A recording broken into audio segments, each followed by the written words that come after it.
Palestinian journalist and a former resident of Gaza until relatively recently, joins us now live from Mecca in Saudi Arabia. Good to have you with us. So, first of all, I just want to know if you know any more about this particular attack, if you can add to what we have just heard from our correspondent in central Gaza. Yes, as your dear correspondent and friend Tariq said, 5 strikes hit a very densely populated residential area in Beit Lahia, which is one of the towns in the northern part of Gaza Strip. The 3 targeted residential areas have 3 main families from Al-Masri, Salman, and Shadaq. Right now, the tally is at around 35 killed and dozens unknown, many still under the rubble. That area has been going through 3 weeks of very heavy land invasion attempts by the Israelis. You all are hearing what's happening with the medical services there.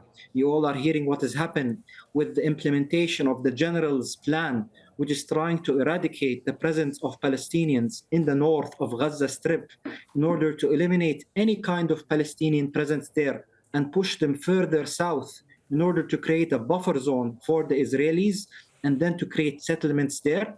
However, after 13 months, the people in north of Gaza Strip continue to remain resilient and steadfast and strong and still remain in their residence, in their homes, not willing to move an inch and continue to resist occupation with all ways possible. Absolutely. I mean, these indiscriminate strikes are shocking enough. What it really appears to be unconscionable, though, is the Israeli military's refusal to allow rescue workers, to allow the civil defence, the ambulances, to reach the areas that have been hit so that people are trapped under the rubble and they stay trapped under the rubble. There is no one to help them out. Why are they doing that?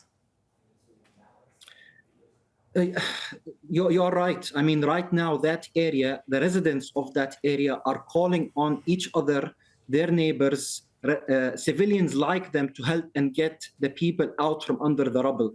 They are asking for anyone that has cars, horse carts, any way of transportation to come and get whoever is left alive and transport them to Gaza City in the north. You have to understand that the civil defense people are some of the most selfless and determined and brave people out there. When I was in Khan Yunis, they were always the first people in to help and the last people to leave. So when it comes to a point where civil defense forces aren't able to work in the north, this means that they have been going through severe, impossible ability to work. They have no more petrol to run their engines. They have no more food to eat. The families themselves, they are under continuous threat.